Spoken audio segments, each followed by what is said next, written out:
ओम शांति। 3 फरवरी 2006। परमात्म प्यार में संपूर्ण पवित्रता की ऐसी स्थिति बनाओ जिसमें व्यर्थ का नाम निशान ना हो। ये क्या कहा जाता है? संपूर्ण पवित्रता अर्थात व्यर्थ संकल्प का नामो निशान ना हो। पूरी दुनिया में भी जितने भी साधु सन्यासी महापुरुष हैं, जो भी हैं, सिद्धि स्वरूप बनने के लिए क्या करते हैं? कौन सा व्रत धारण करते हैं? पवित्रता का व्रत। बिना पवित्रता का व्रत धारण किए संसार में कोई भी किसी भी तरह की सिद्धि को कभी प्राप्त ही न कर पाया। हमारे यहाँ भी बाबा ने सबसे पहले कौन सा महामंत्र दिया है? पवित्र बनो, योगी बनो। पवित्रता के स्टेजेस हैं। पहले होते है कर्म की पवित्रता, वो है फर्स्ट। शुरुआत वहीं से होती है। अगर कर्म में भी इम्प्योरिटी है तो उससे आगे कौन सी स्टेज है?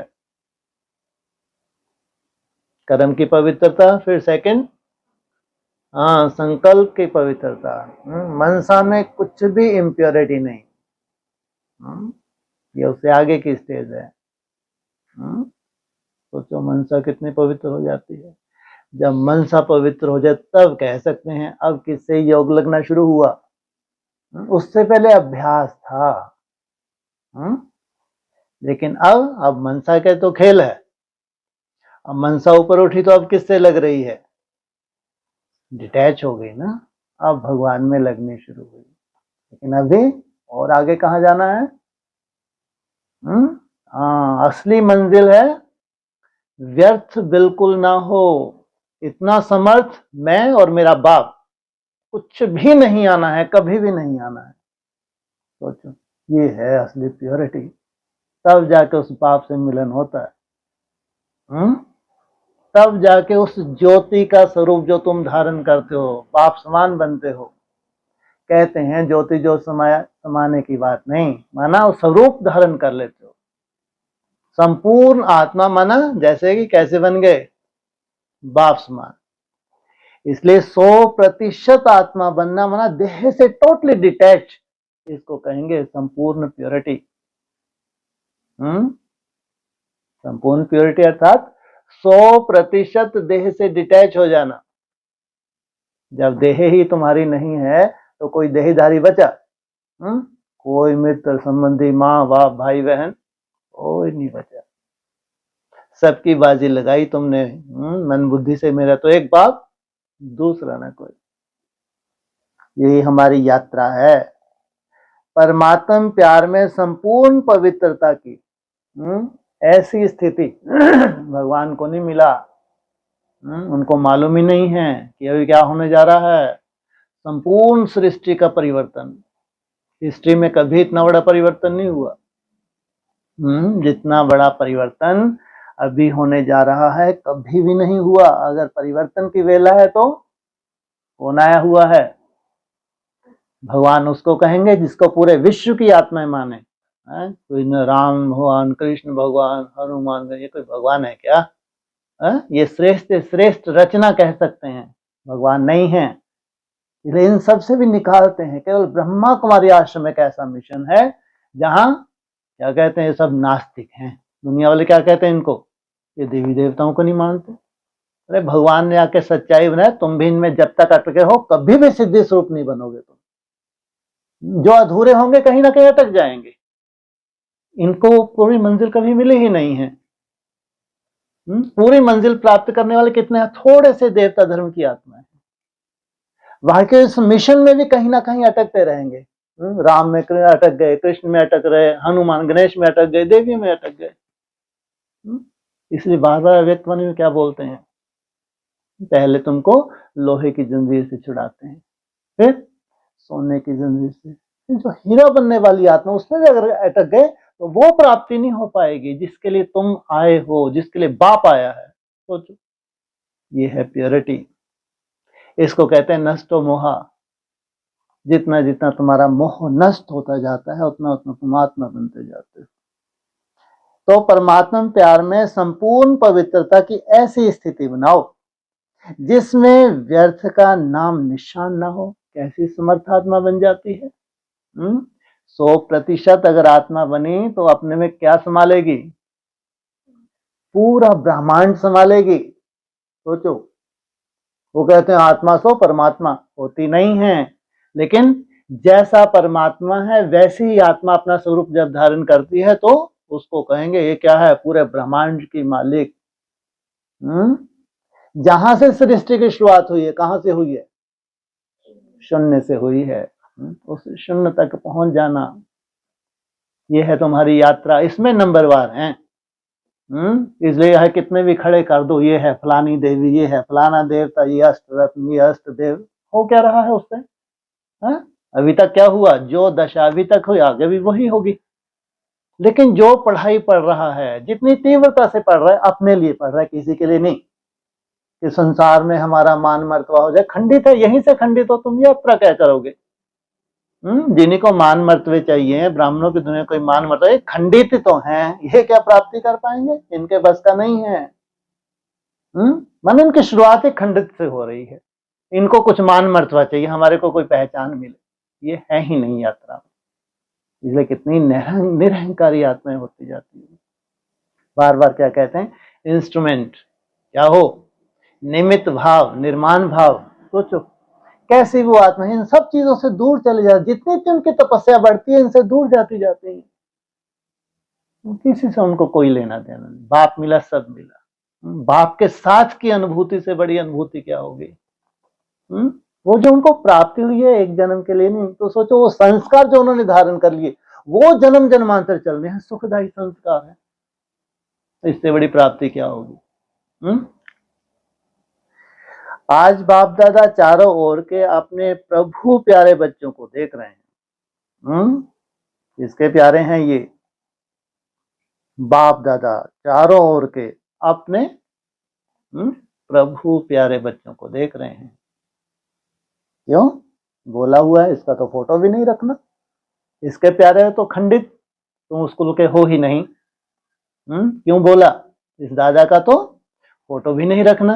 तो अगर तुमको खंडित होना, इनका फोटो रखो, कौन मना करता है? लेकिन प्रभु प्यारे नहीं हो। सारे विश्व के चुने हुए कोटों में से कोई इस परमात्मा प्यार के अधिकारी बनते हैं। करोड़ों में से कोई, इन्हीं को सफलता मिलती है और इन्हीं से सृष्टि की शुरुआत होती है। ऐसी संपूर्ण मूर्तियां चाहिए। जैसा स्वयं भगवान है वैसे ही श्रेष्ठ आत्मा चाहिए जिनसे क्या हो? सृष्टि की शुरुआत हो। परमात्मा प्यार ने ही आप बच्चों को यहां लाया है। यह परमात्मा प्यार सारे कल्प में इस समय ही अनुभव करते हो। सोचो 5000 वर्ष का कल्प, और ये छोटा सा युग कितना बड़ा है? बहुत बड़ा है। छोटा सा लीप युग है। भगवान आता है, उसके प्यार की अनुभूति करके फिर उसमें समा जाना, समान बन जाना। और सभी समय आत्माओं का प्यार, महान आत्माओं का प्यार, धर्म आत्माओं का प्यार अनुभव किया। लेकिन अभी परमात्मा प्यार के पात्र बन गए। बनना नहीं है, बन गए। अगर डिटैच होते जा रहे हो तो रिजल्ट क्या है? पात्र बन गए। कोई आपसे पूछे परमात्मा कहाँ है, तो क्या कहेंगे? परमात्मा बाप तो हमारे साथ ही है। कैसे? एक होता है भक्ति मार्ग का साथ, और यह है ज्ञानी तू आत्मा मुझे अति प्रिय है। तो भक्ति मार्ग का साथ क्या होता है? भावना के आधार से जुड़े रहते हैं। ज्ञान मार्ग का साथ क्या है? जो ज्ञानी तू आत्मा मुझे अति प्रिय है, समझ है, शिक्षाएं हैं, जिसका जैसा बनना है। तो सोचो क्या है वो?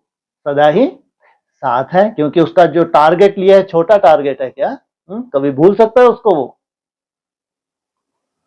तो परमात्मा बाप तो हमारे साथ ही है, हम उनके साथ रहते हैं। परमात्मा भी हमारे बिना रह नहीं सकता और हम भी परमात्मा के बिना नहीं रह सकते। सोचो, हर जन्म में क्या किया तुमने? द्वापर और कलयुग में ऊपर तो चलो ठीक है, आत्माभिमानी थे तो ऐसी कोई बात नहीं थी, लेकिन द्वापर कलयुग में हर जन्म में क्या किया तुमने? नहीं चाहिए, कुछ नहीं चाहिए, बस भगवान ही चाहिए। सोचो। लेकिन वो हमेशा देख रहा था, नहीं देख रहा था? कितनी इंतजार की, किसने? तुमने? है? तुम तो फिर नया जन्म लेके फिर आनंद लिया, फिर बाद में वैराग आया। है? वैराग के संस्कार जागने में टाइम लगता है, ऐसे नहीं बचपन से वैराग आ गया। जिन राजाओं के महाराजाओं के यहाँ जन्म लोगे वैरागी बन जाओगे क्या जाके? है? लेकिन संस्कार तो हैं, कुछ समय के बाद क्या होगा, वो संस्कार जागेगा ही जागेगा। कौन इंतजार कर रहा है तुम्हारी कब अंत आए हाँ, कब ये नीचे गिरे तो मैं इनको गोद में उठाऊं। सोचो कितनी इंतजार की है उसने। इसलिए कह रहे तुम्हारे बिना घर, कितना सुंदर शब्द है, तुम्हारे बिना घर सुना सुना है, तुमको बाप लेने आए हैं। सोचो तुमको बाप की और घर की याद रहती है? सोचो कितनी तुमको घर की याद रहनी चाहिए। सोचो वापस घर जाना है, तो परमात्मा के बिना रह नहीं सकते। बहुत सुंदर पॉइंट मुरली का। जितना तुम आत्मिक स्मृति में टिकते हो, भगवान की याद समाई हुई है। कितनी बड़ी बात है ना? जितना जितना तुम न्यारे होते जाते हो, जितना ज्यादा प्योर होते जाते हो, जितना जितना निसंकल्प होते जाते हो, उतना ही जैसे उसके करीब जा रहे हो। कोई अलग से इमर्ज ना भी हो भक्ति मार्ग की तरह, कोई वैल्यू नहीं। वैल्यू किसकी है? आत्मा बनने की वैल्यू है, निसंकल्प होने की वैल्यू है, प्योरिटी की वैल्यू है। स्वतः ही किस तरफ खींच रहे हैं? स्वतः। इसलिए क्या बोला उस चकमक ने, जब तुम सतो प्रधान अवस्था को पकड़ोगे तो कैसा खींचेगा? तुम देह भान में रह ही नहीं सकोगे। शेल्टर वेल्टर लेने की कोशिश करो तो रह ही नहीं सकोगे। अब वो उसको चिंता लगी, अब तो जल्दी आ जा भाई, अब काहे के शेल्टर, बहुत हो गया। रहने देगा वो? तड़पन उनको कब ज्यादा होने लगती है? जब एक निश्चित सीमा से तुम क्रॉस कर जाते हो ना। उनको भी तो तड़पन होती होगी ना, तब ऊपर वाले को नहीं होती होगी? अरे तुम्हारा बाप है भाई, है? है? कब तक इंतजार करते हैं तुम्हारे? हैं जी? हाँ, सतो प्रधान तक आने के तुम्हारी इंतजार करते, तो तब तक तुम्हारा स्वच्छ हो जाती, तुम्हारी मन बुद्धि एकदम स्वच्छ जैसी निर्मल चाहिए। लेकिन अगर तुम्हारे जो पुराने थोड़े वो संस्कार हैं शेल्टर लेने के, तो फिर नहीं, अब नहीं, बहुत इंतजार किया हमने, अब तो आओ। विश्व का क्या करो? हाँ, तुम्हारा अपना विश्व है, तुम्हारा अपना कुटुंब है, वो बहुत दुखी है, उनका क्या करो? दुख दूर करो। इतना प्यार अनुभव करते हो, फलक से कहेंगे वह हमारे दिल में रहता है और हम उनके दिल में रहते हैं। तो दिल में जो दूसरे बैठे हुए हैं, इसलिए भक्ति मार्ग मुर्दाबाद, है ना? अगर बाप दिल में बैठा है, कोई दिल में बैठ नहीं सकता। फर्ज निभाना बात अलग, लेकिन दिल कहीं भी आपका झुक नहीं सकता। ऐसे अनुभवी है ना, है अनुभवी। क्या दिल में आता है? अगर हम नहीं अनुभवी होंगे तो कौन होगा?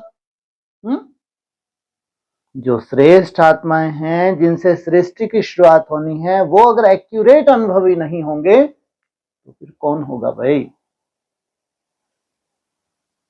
बाप भी ऐसे प्यार के अधिकारी बच्चों को देख हर्षित होते हैं। परमात्म प्यार की निशानी, जिससे प्यार होता है उसके पीछे सब कुर्बान करने के लिए सहज तैयार हो जाते हैं। सब कुछ कुर्बान करने के लिए।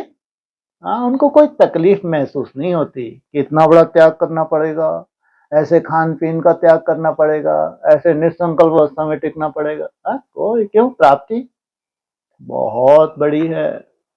जो पूरे कल्प में प्राप्त नहीं हुआ वो प्राप्ति करने का समय।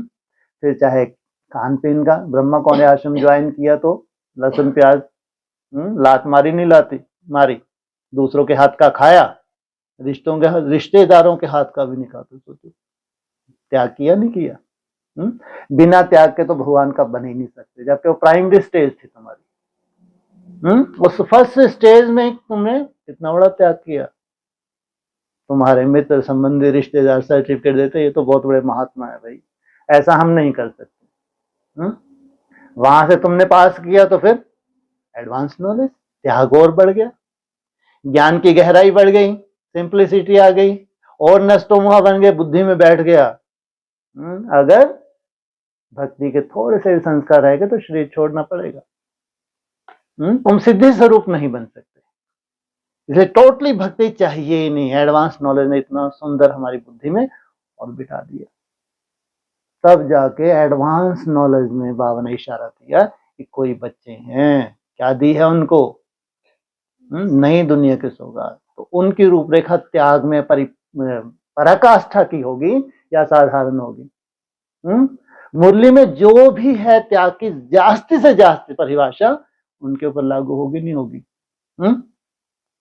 इसलिए उस परमात्मा बाप से मिलने के लिए, उस प्रभु से पालना कहो या उसका प्रैक्टिकल स्वरूप धारण करने के लिए कुछ भी कुर्बान करना क्या मुश्किल नहीं लगता।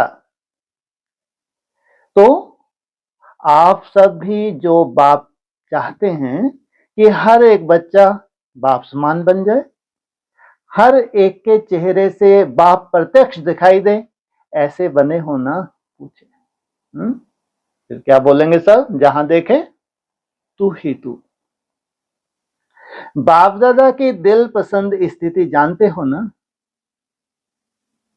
बाप के दिल पसंद स्थिति है ही संपूर्ण पवित्रता। माना देह नहीं है वहां, संपूर्ण पवित्रता में क्या है, देह नहीं है। इसलिए अपने को आत्मा समझ मुझ बाप को याद करो। कौन बचे, मैं और मेरा बाप। इस ब्राह्मण जन्म का फाउंडेशन भी संपूर्ण पवित्रता है। संपूर्ण पवित्रता की गोहता को जानते हो। संकल्प और स्वप्न में भी रिंचक मात्र अपवित्रता का नाम निशान ना हो।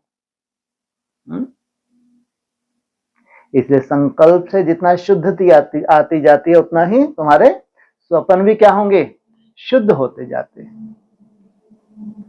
बाप दादा आजकल के समय की समीपता प्रमाण बार बार अटेंशन खिंचवा रहे हैं कि संपूर्ण पवित्रता के हिसाब से व्यर्थ संकल्प यह भी संपूर्णता नहीं है। जिस स्टेज तक तुमको जाना है, जैसा तुमको बाप समान बनना है, क्या है उसमें व्यर्थ संकल्प, यह भी संपूर्णता नहीं है। तो चेक करो, व्यर्थ संकल्प चलते हैं, किसी भी प्रकार के व्यर्थ संकल्प संपूर्णता से दूर तो नहीं करते, किसी भी प्रकार के हो। जितना जितना पुरुषार्थ में आगे बढ़ते जाते हैं उतना रॉयल रूप के व्यर्थ संकल्प व्यर्थ समय तो समाप्त नहीं कर रहे हैं। क्या कहा, जितना जितना पुरुषार्थ में आगे बढ़ते जाते उतना रॉयल रूप के व्यर्थ संकल्प व्यर्थ समय तो समाप्त नहीं कर रहे हैं। इतना तुम्हारे ऊपर क्या उनका बोझ तो नहीं हो रहा कि तुम्हारा क्या कर रहे हैं, समय समर्थता में जो जाना चाहिए किसमें जा रहा है। तो रॉयल रूप में अभिमान और अपमान व्यर्थ संकल्प के रूप में वार तो नहीं करते। अगर अभिमान रूप में कोई भी परमात्म देन को अपनी विशेषता समझते हैं तो उस विशेषता का भी अभिमान नीचे ले आता है। संपूर्णता की तरफ जा रहे हो। जो जो विधारणा होती जा रही है तुम्हारी है क्या? अगर तुम इंस्ट्रूमेंट हो, कौन सजा रहा है? बाप तुमको सजा रहा है। उसको स्वीकार करना माना खंडित। तो विघन रूप बन जाता है और अभिमान भी सूक्ष्म रूप में यही आता जो जानते भी हो। मेरापन आया, मेरा नाम मान शान होना चाहिए, यह मेरापन अभिमान के रूप में ले आता है। इसलिए तुम लोग बहुत भाग्यशाली हो। क्यों क्यों भाग्यशाली हो? मान शान नहीं, तुम कहां से है, कुछ को दिखते ही नहीं, पर्दे के अंदर बैठे हो, कोई मान शान नहीं। इसलिए चेकिंग होते किस आधार से मान शान नहीं है? क्या ऐसी प्रभु कृपा है तुम्हारे ऊपर? हाँ, जो तुम बार बार नीचे गिरते हो, हाँ, ऊपर उठने की कोशिश करते हो निसंकल्प में, फटाक से माया, हाँ, ये तुम्हारे अहंकार को चूर करता है। जितना तुम बार बार नीचे गिरते हो, ऊपर उठने की कोशिश करती है, तुम्हारे अहंकार को रहने नहीं देता। तुम स्वीकार ही नहीं कर पाते कभी कि हम बहुत बड़े कोई क्या हैं, कोई बम तैयार हो गए। धीरे तुम्हारा अहंकार खत्म होता जाता है, तो हाँ, उस स्वयमान में बदलता जाता है। थैंक्स करते हो किसका? बाप का थैंक्स करते हो कि अब जो हमको मिल रहा है, अब जिस स्टेज की हम अनुभूति कर रहे हैं, ये हमारे बस का कभी था ही नहीं। तो यह व्यर्थ संकल्प भी संपूर्णता से दूर कर लेते हैं, क्योंकि बाप दादा यही चाहते हैं कि स्वयमान, ना अभिमान ना अपमान, यही कारण बनते हैं व्यर्थ संकल्प आने के तुम्हारी यात्रा में। बाप दादा हर बच्चे को डबल मालिकपन के निश्चय और नशे में देखना चाहते हैं। डबल मालिकपन क्या है? एक तो बाप के खजाने के मालिक और दूसरा स्वराज्य के मालिक। दोनों ही मालिकपन, क्योंकि अभी बालक भी हो तो मालिक भी हो।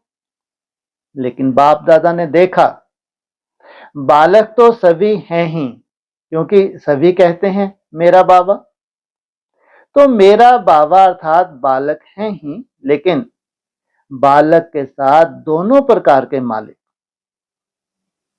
तो मालिकपन में नंबर वार हो जाते हैं। नहीं तो क्या कहा है ऊपर, जितना जितना बालक उतना उतना मालिक। तो मालिक भी, मालिकम क्या करते हैं? सल्यूट करते हैं। तो मैं बालक सो मालिक भी हूं, वर्षे का खजाना प्राप्त है, इसलिए बालकपन का निश्चय और नशा रहता है। बड़े से बड़ा वर्षा कौन सा है? उसके तुम बने। कौन सा वर्षा है बड़े से बड़ा? ये गुण, ये शक्तियां जो आत्मा में मर्ज थी, वो इमर्ज होना। लेकिन मालिकपन का प्रैक्टिकल में निश्चय का नशा, उसमें नंबरवार हो जाते हैं। स्वराज अधिकारी मालिक, इसमें विशेष विघन डालता है मन। मन के मालिक बन, कभी भी मन के परवश नहीं हो। इसलिए कहते हैं मन जीते जगत जीत, कहते हैं स्वराज अधिकारी। तो स्वराज अधिकारी अर्थात राजा है। जैसे ब्रह्मा बाप ने हर रोज चेकिंग कर मन के मालिक बन विश्व के मालिक का अधिकार प्राप्त कर लिया, ऐसे यह मन बुद्धि राजा के हिसाब से तो मंत्री है। यह व्यर्थ संकल्प भी मन में उत्पन्न होते हैं, तो मन व्यर्थ संकल्प के वश कर देता है। अगर ऑर्डर से नहीं चलाते तो मन चंचल बनने के कारण परवश कर लेता है। तो चेक करो, वैसे भी मन को घोड़ा कहते हैं क्योंकि चंचल है ना, और आपके पास श्रीमत का लगाम है। अगर श्रीमत का लगाम थोड़ा भी ढीला होता है तो मन चंचल बन जाता है। क्यों लगाम ढीला होता? क्योंकि कहां ना कहां साइड सीन्स देखने में लग जाते, और लगाम ढीला होता तो मन को चांस मिलता है। तो मैं बालक सो मालिक हूं। इस स्मृति में सदा रहो, केवल बालक ही नहीं हूं, साथ में मैं क्या हूं? मालिक होगा तो लगाम को कैसे रखेगा? चेक करो, खजाने का भी मालिक तो स्वराज का भी मालिक, डबल मालिक हूं। अगर मालिकपन कम होता है तो कमजोर संस्कार इमर्ज हो जाते हैं। और संस्कार को क्या कहते हो? मेरा संस्कार ऐसा है, मेरी नेचर ऐसी है, लेकिन क्या यह मेरा है? ये 63 जन्मों के संस्कार ये क्या हैं? क्या मेरे हैं? कहने में तो ऐसे ही कहते हो मेरा संस्कार, यह मेरा है। मेरा संस्कार कहना राइट है? राइट है? मेरा है या रावण की जायदाद है? कमजोर संस्कार रावण की जायदाद है, उसको मेरा कैसे कह सकते हैं? मेरा संस्कार कौन सा है? जो बाप का संस्कार वह मेरा संस्कार। बनना बाप समान है, इसलिए जो बाप का संस्कार मेरा। तो बाप का संस्कार कौन सा है? विश्व कल्याण, शुभ भावना, शुभ कामना। तो कोई भी कमजोर संस्कार को मेरा संस्कार कहना ही रॉन्ग है। और मेरा संस्कार अगर मानो दिल में बिठाया है, अशुद्ध चीज दिल में बिठा दी है, मेरी चीज से तो प्यार होता है ना, तो मेरा समझने से अपने दिल में जगह दे दी है। इसलिए कई बार बच्चों को बहुत युद्ध करनी पड़ती है, क्योंकि अशुभ और शुभ दोनों के दिल में बिठा देते हैं। तो दोनों क्या करेंगे? युद्ध ही तो करेंगे। जब यह संकल्प में आता है, वाणी में भी आता है मेरा संस्कार, तो चेक करो, यह अशुभ संस्कार मेरा संस्कार नहीं है। तो संस्कार परिवर्तन करना पड़े। बाप दादा हर एक बच्चे को पदम पदम गुना भाग्यवान चलन और चेहरे में देखना चाहते हैं। कई बच्चे कहते हैं भाग्यवान तो बने हैं, लेकिन चलते फिरते भाग्य इमर्ज हो, वह मर्ज हो जाता है। और बाप दादा हर समय हर बच्चे के मस्तक में भाग्य का सितारा चमकता हुआ देखना चाहते हैं। कोई भी आपको देखे तो चेहरे से, चलन से भाग्यवान दिखाई दे, तब आप बच्चों द्वारा बाप की प्रत्यक्षता होगी। क्योंकि वर्तमान समय मेजॉरिटी अनुभव करना चाहते हैं। जैसे आजकल की साइंस प्रत्यक्ष रूप में दिखाती है ना, अनुभव कराती है ना, गर्म का भी अनुभव कराती है, ठंडाई का भी अनुभव कराती है। तो साइलेंस की शक्ति से भी अनुभव करना चाहते हैं। जितना जितना स्वयं अनुभव में रहेंगे तो औरों को भी अनुभव करा सकेंगे। बाप दादा ने इशारा दिया ही है कि अभी कंबाइंड सेवा करो, सिर्फ आवाज से नहीं, लेकिन आवाज के साथ अनुभवी मूर्त बन अनुभव कराने की भी सेवा करो। कोई ना कोई शांति का अनुभव, खुशी का अनुभव, आत्मिक प्यार का अनुभव।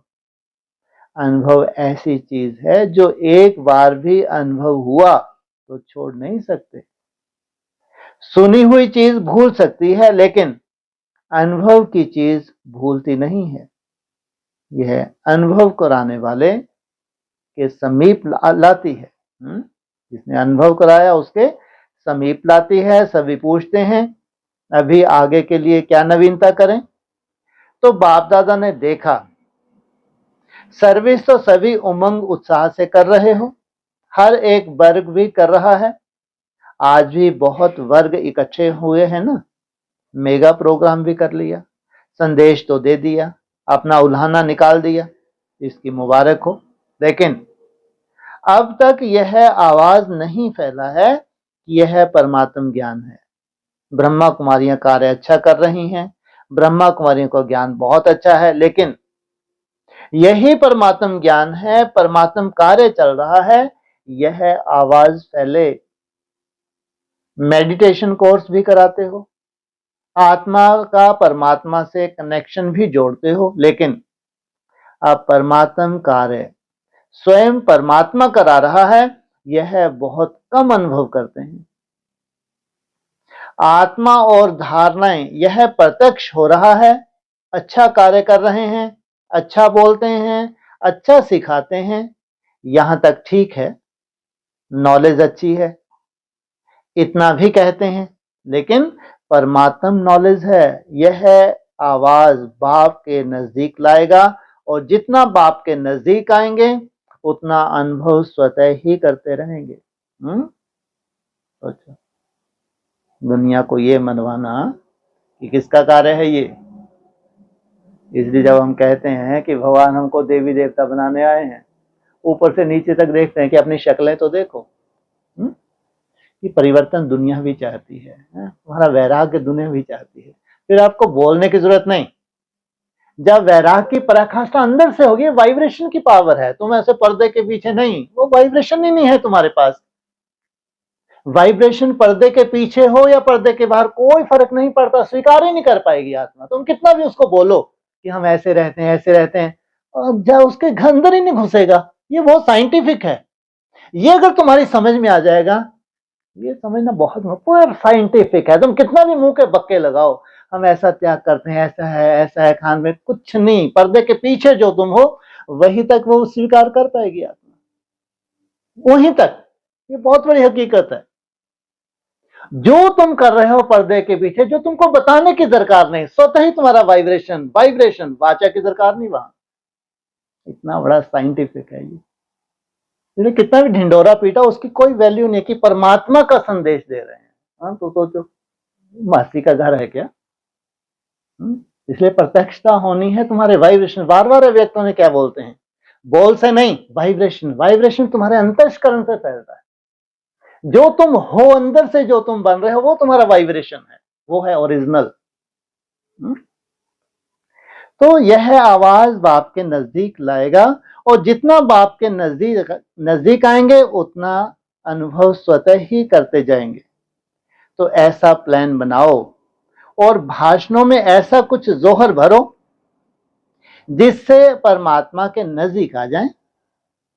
दिव्य गुणों की धारणा करने में अटेंशन गया है, आत्मा का ज्ञान देते हैं, परमात्मा का ज्ञान देते हैं, यह कहते हैं, लेकिन परमात्मा आ चुका है, परमात्मा कार्य स्वयं परमात्मा चला रहा है, परमात्म कार्य स्वयं परमात्मा चला रहा है, यह प्रत्यक्षता चुंबक की तरह समीप लाएगी।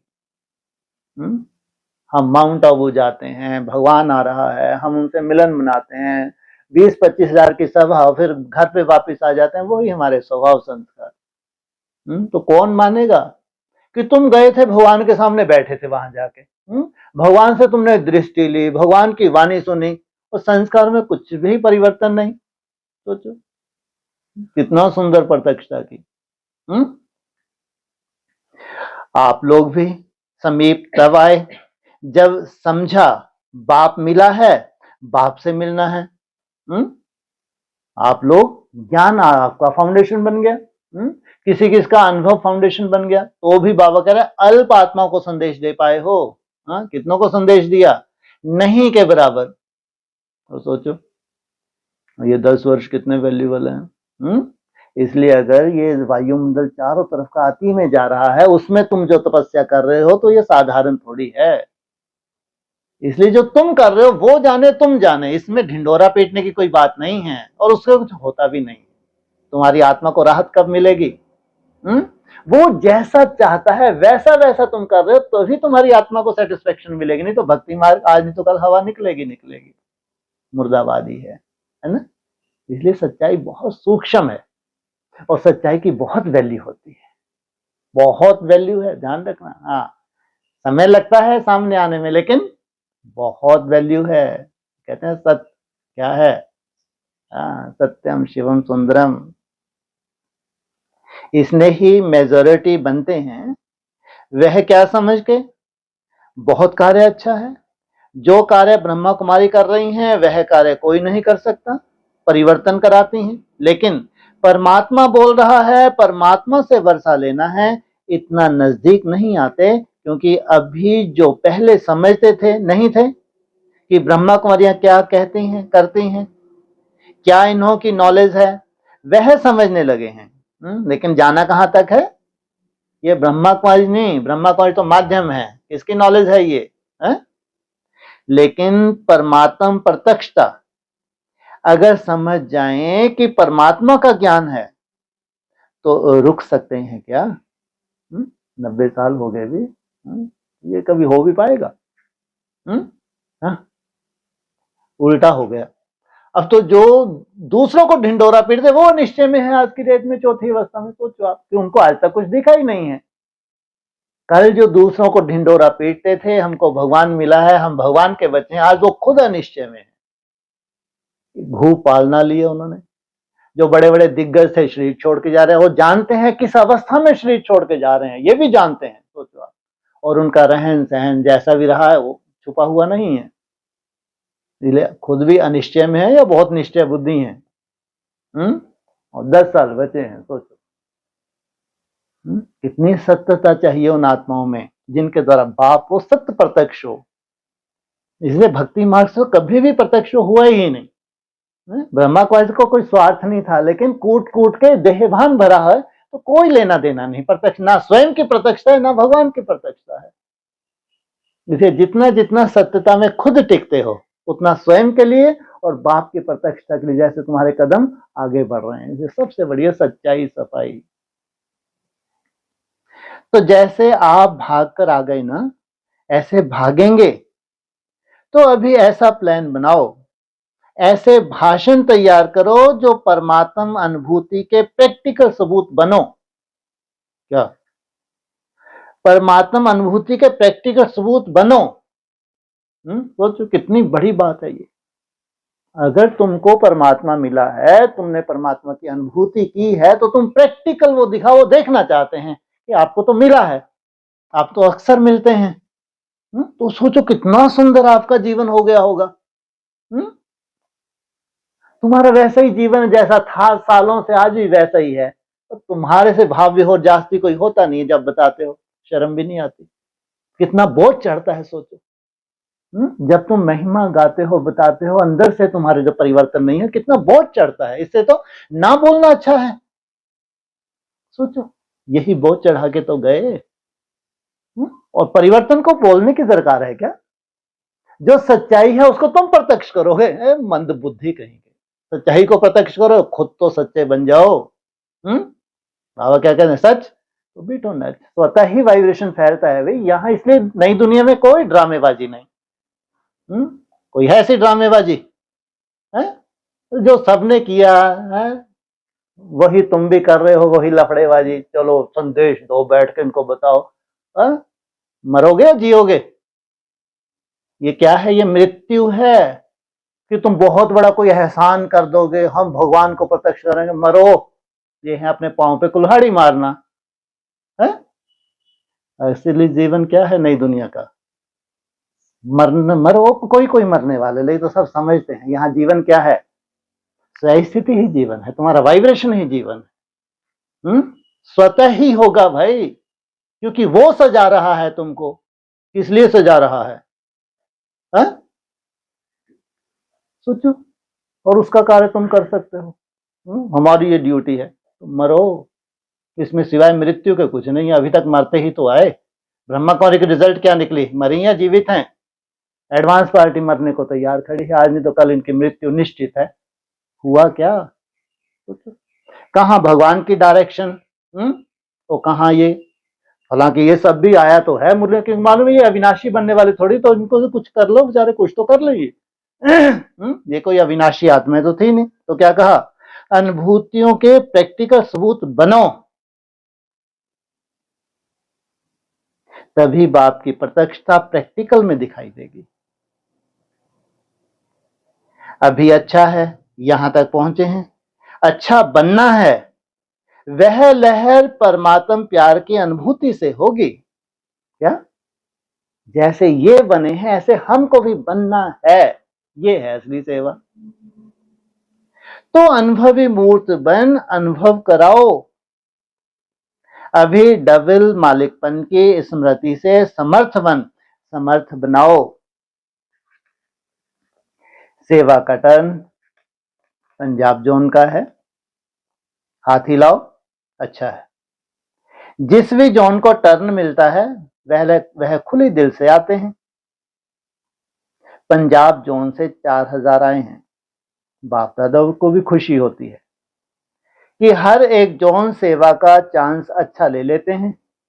पंजाब को सभी कॉमन रीति से शेर कहते हैं, पंजाब शेर, और बाप दादा कहते हैं शेर अर्थात विजयी। तो सदा पंजाब वालों को अपने मस्तक के बीच विजय का तिलक अनुभव करना है। विजय का तिलक मिला हुआ है, यह सदा स्मृति रहे। हम ही कल्प कल्प के विजयी हैं, थे और हैं, और कल्प कल्प बनेंगे। अच्छा है। पंजाबी वारिस क्वालिटी को बाप के आगे लाने का प्रोग्राम बना रहे हैं। अभी बाप दादा के आगे वारिस क्वालिटी लाई नहीं है, इसने ही क्वालिटी लाई है। सभी जोन ने इसने ही सहयोगी क्वालिटी लाई है, लेकिन वारिस क्वालिटी नहीं लाए हैं। तैयारी कर रहे हैं ना। सब प्रकार के चाहिए ना, वारिस भी चाहिए, स्नेही भी चाहिए, सहयोगी भी चाहिए, माइक भी चाहिए, माइट भी चाहिए, सब प्रकार के चाहिए। अच्छा है। सेंटरों में वृद्धि तो हो ही रही है। हर एक उमंग उत्साह से सेवा में वृद्धि कर रहे हैं। अभी देखेंगे कि किस जोन में यह प्रत्यक्ष होता है। परमात्मा आ चुका है। बाप को प्रत्यक्ष कौन सा जोन करता है वह बाप दादा देख रहे हैं। फॉरेन करेगा, फॉरेन भी कर सकता है। पंजाब नंबर ले लो, ले लो। अच्छा है, दो बार बोलो।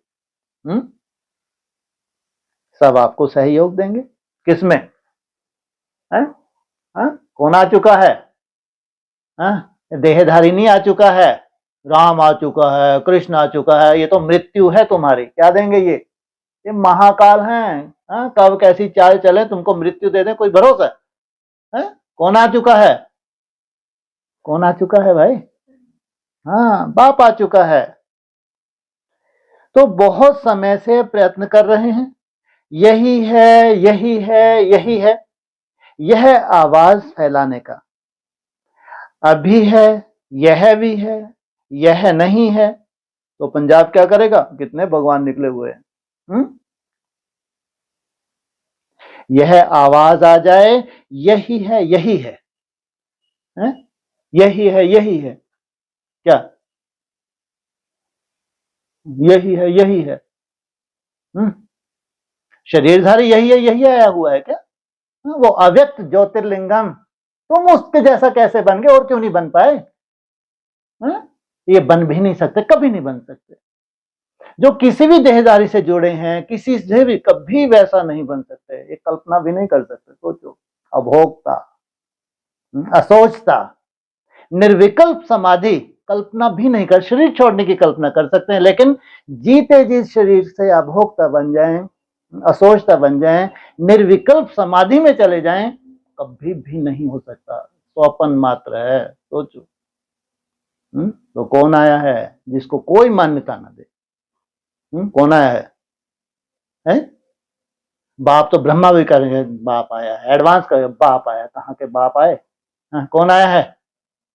अव्यक्त ज्योतिर्लिंगम। इसको नहीं मान्यता देंगे। ये मान्यता हो जाए। सोचो, जिससे सृष्टि की शुरुआत होनी है वैसा तुमको बनाने के लिए आया है। जैसा वो सदा ही अव्यक्त है, वैसा अव्यक्त तुमको बनाने के लिए आया है। सोचो, साधारण बात है। जब तुम वैसा बन जाते हो, कैसा? अभोक्ता बन जाते हो, असोचता बन जाते हो, निर्विकल्प। कोई भी जन्म जन्मांतर का, कहां से तुम्हारा जन्म शुरू हुआ है? सतयुग से, वहां से लेके कलयुग के अंत तक जैसे भी संकल्प हैं, जो तुम्हारी रील में हैं, उन सब से तुम्हारा किनारा हो जाए। सोचो आप, सुंदर से सुंदर संकल्पों से भी किनारा। इसको कहते हैं निर्विकल्प समाधि। अच्छे से अच्छे संकल्प भी समाप्त, बुरे संकल्प तो पहले ही खत्म हो जाते हैं। लेकिन जो सतयुग से शुरुआत हुई, कितने सुंदर संकल्प हो, जब तुम सतो प्रधान अवस्था में जाते हो, सोचो, वो भी नहीं रहने हैं। यहां तक तुमको जाना होता है। ये तभी संभव है, कौन मिला है? वो अव्यक्त ज्योतिर्लिंगम। तो पंजाब क्या करेगा? यह आवाज आ जाए, यही है, यही है। टीचर्स ठीक है, कब तक करेंगे? इस साल में करेंगे। नया साल शुरू हुआ है ना, तो नए साल में कोई नवीनता होनी चाहिए ना। यह भी है, यह तो बहुत सुन लिया। जैसे आपके मन में बसा, बस बाबा बाबा बाबा स्वतः ही याद रहता है, ऐसे उनके मुख से निकले हमारा बाबा आ गया, वह भी मेरा बाबा, मेरा बाबा। यह आवाज चारों कोने से निकले, लेकिन शुरुआत तो एक कोने से होगी ना। तो पंजाब कमाल करेगा। कहां है? कोना है? किसी कोने से तो निकलेगी ना, क्या? तो ये तो फिर कोई कोने की बात कर रहे हैं, तुम तो बीच में बैठे हो। तो किसी कोने से तो निकलेगी ना। कहां है कोना? है नी? पंजाब कोना है, उसके ऊपर जम्मू कश्मीर है, साइड में हरियाणा आ गया। उसके कोना कहां हुआ? सागर तो कहीं भी नहीं है वहां पे कोना जो कह सके। तो आवाज चारों कोने से, क्या बोला? रुको। जैसे आपके मन में बस बाबा बाबा बाबा स्वतः ही याद रहता है, ऐसे उनके मुख से निकले हमारा बाबा आ गया, वह भी मेरा बाबा, मेरा बाबा। यह आवाज चारों कोने से, अच्छा मैंने एक कोने से निकले, चारों कोने कौन कौन से हैं भाई? एक कोना सबसे पहले, हाँ कलकत्ता सबसे पहले है ये कोना है। दूसरा कोना पश्चिम, तीसरा कोना उत्तर, चौथा कोना तो हो ही जाएगा है। हमको तो 3 कोने मिले, क्या हो गया? त्रिलोकीनाथ है। साउथ तो कहाँ जा रहा है, क्या जरूरत है? हो ही जाना है। वैसे भी स्वदेश की जरूरत है या विदेश की जरूरत है? स्वदेश की जरूरत है, तो वो कहाँ जा रहे हैं? तो लेकिन शुरुआत तो एक कोने से होगी ना, चारों एक साथ नहीं टपक जाएंगे। मैं भी कहूँ यार, एक का रट्टा जबरदस्ती कैसे लगा दी तुमने, है? हाँ अब आई मैदान में। शुरुआत कहाँ चारों से एक साथ नहीं होगी। जहां प्योरिटी है वो कोना फर्स्ट। कहाँ है? जहां प्योरिटी है, जहां प्योरिटी के संस्कार है, वो ही कोना नंबर 1 ले जाएगा, वहीं पे राजधानी स्थापन हो जाती है। तो कितना सुंदर ड्रामा है। तो पंजाब कमाल करेगा, क्यों नहीं करेंगे? करना ही है, बहुत अच्छा। इन एडवांस मुबारक हो, इनको उठा के वहीं ले जाएंगे। है क्या? कहां ले जाएंगे? अरे वहीं ले जाएंगे जिस कोने में क्या हो रही है, स्थापना का विशेष कार्य हो रहा है। जहां प्योरिटी की पावर वाली आत्मा है, वही पंजाब हो जाएगा। मान लो कोई दिग्गज बैठा हो, अमीर नाम था उनका, अमीर चंद जी महाराज, जोनल इंचार्ज, उनसे जास्ती गरीब कोई नहीं होगा। एक बार उनकी क्लास सुनी, वो कह रहे मैं चला गया, मतलब ऐसा लगा 4-5 किलोमीटर तक टेंटी पता नहीं फुलझड़ी लोगों, सॉरी लाइटिंग लाइट ऐसे कर, बिल्कुल इतना कोई भी हजम नहीं कर सकता, ऐसी फालतू की बात है। इतना दिखावा उनकी क्लास में, मैं तो हैरान रह गया। एक बार उनके भाई जी के बोले, मैं पहले देखता चला कि लाइटिंग इतनी लंबी किसकी है, किसकी लिए है। पंजाब में कोई प्रोग्राम हुआ, जोनल इंचार्ज थे वो, तो बोले फिर मैं जहां वहां, अरे फिर देखा हमारा प्रोग्राम, अरे तू खुद करने वाला है नाटकबाज। तो ऐसे तो पंजाब के वारिस बने ये, नाम रखा लिया अमीर चंद जी, सबसे बड़े गरीब निकले। तो अगर कोई अमीर होगा वहां पंजाब का, तो कहां पहुंच जाएगा? जहां प्योरिटी की पावर होगी। तो जहां पवित्र आत्माएं होंगी, वहीं से तो प्रत्यक्षता होगी, या हद के पंजाब से होगी। तो बहुत अच्छा, इन एडवांस मुबारक हो। अच्छा, इस ग्रुप में 6 वर्गों की मीटिंग चल रही है। Science and engineer wing, businessman wing, धार्मिक प्रभाग, समाज सेवा प्रभाग, मीडिया प्रभाग, सुरक्षा प्रभाग। सभी उठो, सभी अपने अपने प्रभाग का बैनर दिखा रहे हैं। अच्छा, सब बिजी हो गए हो तो सेवा में बिजी रहने की मुबारक हो। हर एक अपनी अपनी विधि अपना रहे हैं। देखो, साइंस इंजीनियर का बैनर देख रहे हैं, लेकिन कमाल यह है, जैसे साइंस प्रत्यक्ष प्रमाण दिखा रही है, ऐसे साइलेंस पावर, ऐसा प्रैक्टिकल में अनुभव फैलाओ जो हर एक के मुख से निकले कि साइंस तो साइंस है, लेकिन साइलेंस अपरम अपार है। वाह, कितना चमत्कार दिखा रही है साइंस। सोचो क्या कहा, साइंस तो साइंस है लेकिन साइलेंस अपरम अपार है। क्योंकि धर्म वाले और साइंस वाले दोनों को प्रैक्टिकल में साइलेंस का चमत्कार नहीं, लेकिन साइलेंस का कार्य सिद्ध करके दिखाना पड़ेगा। धर्म वालों को प्रैक्टिकल में एक परमात्मा है और परमात्मा का कार्य चल रहा है, यह सिद्ध करके दिखाना पड़ेगा। अनेक तरफ से बुद्धि हटाकर एक तरफ लग जाए, एकाग्र बुद्धि हो जाए।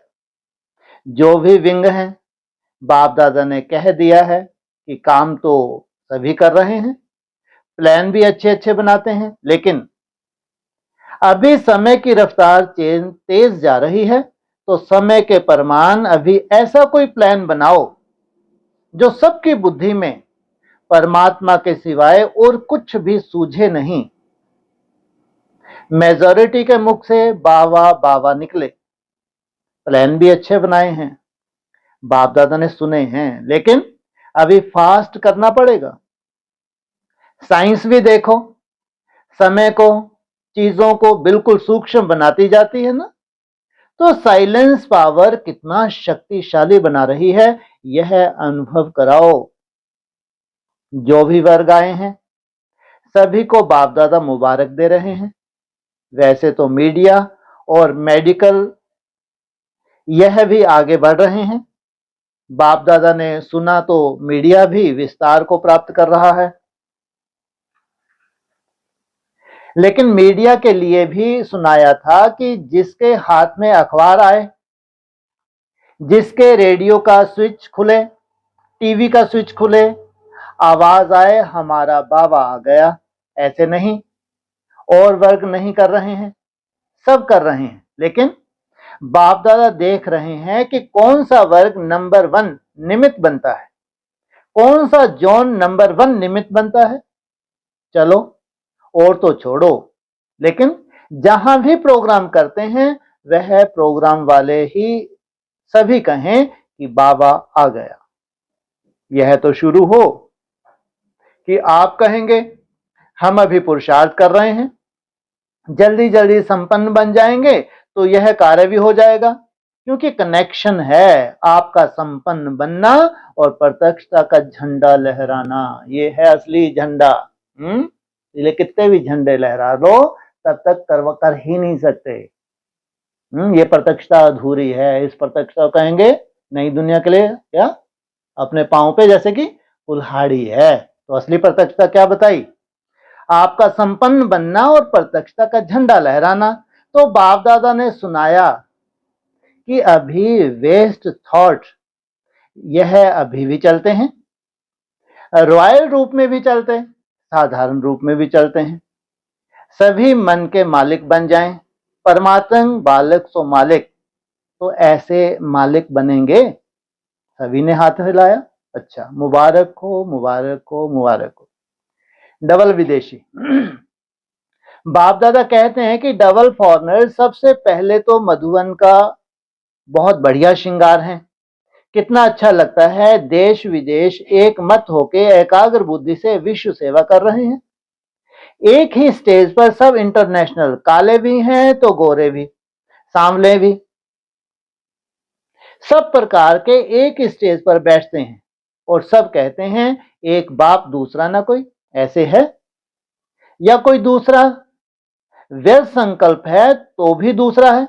आज बाप दादा सब संकल्प की विधि को एक शुभ संकल्प बनाना चाहते हैं, क्योंकि मन के संकल्प में बहुत समय से जो कमजोरी चलती है उसमें मन बुद्धि को भी सहयोगी बना देता है, और किसी भी कारण से मन बुद्धि में जो कमजोरी का संकल्प चलता है वह संस्कार बन जाता है। क्योंकि बहुत समय चलता है ना, तो वह संस्कार का रूप हो जाता है। बहुत बड़ी बात है। अगर जो भी कमजोरी तुम्हारे में लंबे समय मन में घर कर गई है वो क्या बन गया तुम्हारा? संस्कार को मिटाने में बहुत मेहनत होती है, इसलिए संकल्प में आए वहीं खत्म, ये मेरी नहीं है। बाप आया है, मैं बाप का बना हूं, बाप की बनी हूं, ये मेरी है ही नहीं। लेकिन मेरा संस्कार अभी अभी नहीं कहना, अभी कभी नहीं कहना।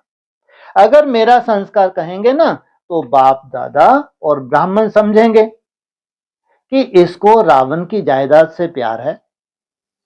तो डबल विदेशियों ने तो विदाई दे दी ना, दे दी। व्यर्थ स्टॉप। समर्थ बाप, समर्थ हम, व्यर्थ खत्म। ठीक है ना? फॉरेनर्स की एक विशेषता है जो बाप को अच्छी लगती है, वह क्या? अंदर नहीं रखते, सब बोल देते हैं। मेजॉरिटी छुपाते नहीं है, मेजॉरिटी ऐसे हैं। और जो संकल्प किया दृढ़, उसको प्रैक्टिकल में लाने की भी आदत है। इसलिए डबल फॉरेनर शुरू करो। दृढ़ संकल्प, वेस्ट खत्म, वेस्ट। ठीक है? करेंगे डबल फॉरेनर्स? करेंगे। आप में संस्कार रूप में भी है, जो संकल्प किया वह करके दिखाते हो। तो सारे फॉरेन में वेस्ट का नाम निशान ना हो, ना वेस्ट टाइम, ना वेस्ट बोल, ना वेस्ट संकल्प, ना वेस्ट कर्म, ना वेस्ट संबंध संपर्क। ठीक है? पसंद है? अच्छा, एग्जाम्पल बनेंगे ना? तो कब तक यह रिजल्ट आएगी? 3 मास में या साल में? टीचर क्या सोचती हैं? दादी जानकी कह रही हैं अभी शिवरात्रि आ रही है, अभी अभी करेंगे। बाबा ने कहा हो गया। अच्छा है, देखो दृढ़ संकल्प रखेंगे, करना ही है, कुछ भी हो जाए करना ही है। सभी कह रहे हैं शिव जयंती तक हो जाएगा। मुबारक हो, लाख लाख मुबारक हो। बहुत अच्छा। आप सभी के मुख में गुलाब जामुन रसगुल्ला कभी नहीं डालते। भक्ति मार्ग जो है इनका, हो जाएगा हो जाएगा है, तो क्या डाल दिया? कम से मुख तो मीठा कर लो कि ब्रह्मा की क्या हो, वंशावली हो। और कहा तुम्हारे मुख में रसगुल्ला? किसकी वंशावली हो? है शिव बाबा के। कौन सा शिव बाबा? प्रैक्टिकल शिव बाबा? कौन सा? वंशावली जिससे तुमने जन्म लिया, देवदेव महादेव। हाँ, अव्यक्त ज्योतिर्लिंग में तो उनका बाबो तो वहां ट्रांसफर करके गए। जिसने ट्रांसफर किया तुमको वो है तुम्हारा। वो तुम्हारे मुख में क्या डालता था? डमरू कुछ भी बजाए, लेकिन तुम्हारे मुंह में क्या दे गया? रसगुल्ला। सफेद है, रस से भरा हुआ है, तो इनको क्या खिलाया? गुलाब जामुन। उड़ाओ तुम तो। जो भी उमंग उत्साह के आगे बढ़ना चाहें बढ़ सकते हैं। ऐसे नहीं डबल फॉरेनर्स ने हाथ उठाया। आप सभी इंडिया वाले क्या करेंगे? नंबर 1 तो लेना चाहते हो ना? सभी के दिल में यह उमंग आना चाहिए कि हमने कहा नहीं है लेकिन करके दिखाएंगे। तो इंडिया वाले ऐसे करेंगे, हिम्मत दिखाएंगे। हाँ, मधुबन वाले भी करेंगे। मधुबन वाले बड़ा हाथ उठाओ। मधुबन वालों के लिए बाप दादा कहते हैं जो चुल पर सो दिल पर। मधुबन वालों को बहुत बड़ी लिफ्ट है। लिफ्ट पर अगर चढ़ना चाहो तो बहुत जल्दी संपन्न बन सकते हो। कल कहां चढ़े थे सबके सब? सोचो, ये लिफ्ट है। लोग तो मधुबन में आते हैं, आप मधुबन में रहते हैं। सिर्फ अलवेले नहीं बनना, बस लिफ्ट को छोड़कर सीढ़ी नहीं चढ़ो, लिफ्ट में चढ़ो। क्या मिली है? लिफ्ट मिली है तो कहाँ चढ़ो, लिफ्ट में चढ़ो। बाकी बाप दादा मधुवन वालों को हर सीजन की मुबारक देते हैं, सेवा अच्छी करते हैं, लेकिन है, कहें लेकिन वाला कि प्राइवेट कहें। मधुवन वाले समझदार बहुत हैं, अंदर में समझ तो गए, इसलिए कहते नहीं हैं। देखो, मधुवन वालों को हर साल हर सीजन में सन्मुख मुरली सुनने का मिलता है, औरों को नहीं मिलता। तो मधुवन वाले सभी को मुस्कुराते मिलते, अपने चेहरे से बाप को प्रत्यक्ष कर सकते हैं। जो मेरा बाबा कहते हैं ना, वह मेरे बाबा का चेहरे से, चलन से दिखाई दे। कर भी रहे हैं, ऐसे नहीं कि नहीं कर रहे हैं, कर रहे हैं। अभी और थोड़ा फास्ट करना, बाकी कर भी रहे हैं। मधुवन का नाम सुन के जहां भी जाते हो ना, मधुवन वाले हैं, मधुवन वाले हैं, देखो कितना रिगार्ड से देखते हैं। मधुवन से प्यार है तो मधुवन निवासियों से भी प्यार है। अच्छा, आज तो मिल लिया मधुवन वालों ने। आज किसने कहा था मधुवन वालों से मिलना है, तो बाप दादा मिला ना। अच्छा, सभी तरफ के सर्व रूहानी गुलाब बच्चों को सदा बाप के अति प्यारे और देहवान से अति न्यारे, बाप दादा के दिल के दुलारे बच्चों को सदा एक बाप, एकाग्र मन और एक रस स्थिति में स्थित रहने वाले बच्चों को, चारों ओर के भिन्न भिन्न समय पर भिन्न भिन्न स्थान में रहते हुए साइंस के साधनों से मधुबन में पहुंचने वाले, सन्मुख देखने वाले सभी लाडले सकीले से कल्प कल्प के परमात्मा प्यार के पात्र अधिकारी बच्चों को बाप दादा का याद प्यार और दिल की दुआएं पदम पदम गुना स्वीकार हो। और साथ में डबल मालिक बच्चों को बाप दादा की नमस्ते। दादी जी से, मधुबन का हीरो एक्टर है, सदा जीरो याद है। शरीर नहीं चलता, थोड़ा धीरे धीरे चलता, लेकिन सभी का प्यार और दुआएं चला रही हैं। बाप की तो हैं ही, लेकिन सभी की हैं। सभी दादी को बहुत प्यार करते हो ना। देखो, सभी यही कहते हैं ना कि दादियां चाहिए, दादियां चाहिए, दादियां चाहिए। तो दादियों की विशेषता क्या है? दादियों की विशेषता है कि बाप की श्रीमत पर हर कदम उठाना, मन को भी बाप की याद और सेवा में समर्पित करना। आप सभी भी ऐसे ही कर रहे हो ना, तो मन को समर्पण करो। बाप दादा ने देखा है, मन बड़ी कमाल करके दिखाता है। कमाल क्या करता है? चंचलता करता है। मन एकाग्र हो जाए, जैसे झंडा ऊपर करते हो ना, ऐसे मन का झंडा शिव बाबा में एकाग्र हो जाए। आ रहा है समय, समीप आ रहा है। कौन सा? हाँ, मन का झंडा ऐसे एकाग्र हो जाए। आ रहा है, वह समीप आ रहा है, वह समय समीप आ रहा है। अभी अभी बाप दादा बच्चों के संकल्प बहुत अच्छे अच्छे सुनते हैं। सबका लक्ष्य बहुत अच्छा है। अच्छा, दातियां बहुत थोड़ी सी रह गई हैं, गिनी चुनी हुई दादियां रह गई हैं। कहाँ पहुंच गई? जहां वो समय आ रहा है। कौन सा? मन बुद्धि को एकाग्र करने का समय जहां आ रहा है, वहां पहुंच गई। ऐसा यहां नहीं लिखा, लेकिन ये तो है ही, इतनी तपस्या करके गई हैं, कोई साधारण थोड़ी हैं। तो गिनी चुनी दादियां रह गई हैं। दादियों से प्यार है ना सबको। अच्छा, सब दादियां ऐसे ही चलती रहें? कोई ने बोला अभी तो हैं ही ना, अभी तो कनेक्शन ही नहीं। अच्छा, देखो हाल की शोभा कितनी अच्छी है, माला लगती है ना, और माला के बीच में मन के बैठे हैं। अच्छा, ओम शांति।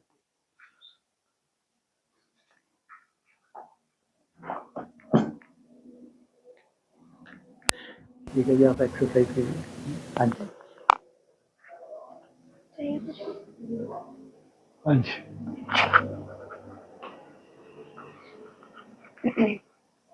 स्वर्ग और वैकुंठ होते हैं। हाँ जी। स्वर्ग मतलब स्व स्थिति में गया, और वैकुंठ माना कोई कुंठा नहीं। हाँ जी, स्वर्ग नीचे की स्टेज और वैकुंठ ऊपर। बिल्कुल। तो स्व स्थिति में जाना, उससे पहले भी तो कोई ना कोई कुंठाएं समाप्त होती, तो वो हाँ, कौन सी तो कुंठा है? कम से कम स्व स्थिति में तो टिकने लगे। उससे पहले कितनी कुंठाएं थी। त्रेता युग की सीढ़ी तक पहुंचना कोई मासी का घर थोड़ी है। जब त्रेता युग की सीढ़ी पहुंचते हैं तो माना क्या महसूस करते हैं? अब स्वयं में टिकना आसान हो रहा है, क्यों? धुल चुके हैं। शुभ भावना, शुभ कामना धुलाई हो चुकी। लेकिन तो भी त्रेता के क्या कहा है? संपूर्ण स्वर्ग है क्या? क्या है ये? सैमी स्वर्ग है, संपूर्ण तो नहीं है। इसके आगे है संपूर्ण स्वर्ग। संपूर्ण स्वर्ग में मनसा कितनी सात्विक हो जाती है? सोचो, संपूर्ण स्वर्ग में जो अगर थोड़ा बहुत कुछ था भी, वो भी धुल गया। तो प्रधान स्टेज पकड़ी, अब जाके तुम उड़ सकते हो। वहां तुम दौड़ सकते थे कि अगर 63 जो मेरे हिसाब था वो तुमको दौड़ने ही नहीं देते। वहां तुमने दौड़ने लगे। फिर सतो प्रधान अवस्था में आए, अब ये उड़ने की स्टेज पे हो तुम। ऐसा उड़े कोई किसी के प्रति कुंठा है ही नहीं। जैसी बाप की सोच वैसी तुम्हारी सोच। बाप सबको कैसा देखता है? सोचो, कमजोर से कमजोर भी है तो उसका क्या देखते हैं? सतो प्रधान अवस्था देखते हैं। कैसा भी कमजोर है लेकिन उसकी सतो प्रधान अवस्था को देखते हैं, क्योंकि क्या है? क्या है? त्रिकालदर्शी है। तुम वैसा बन जाना, ये बहुत बड़ी बात है।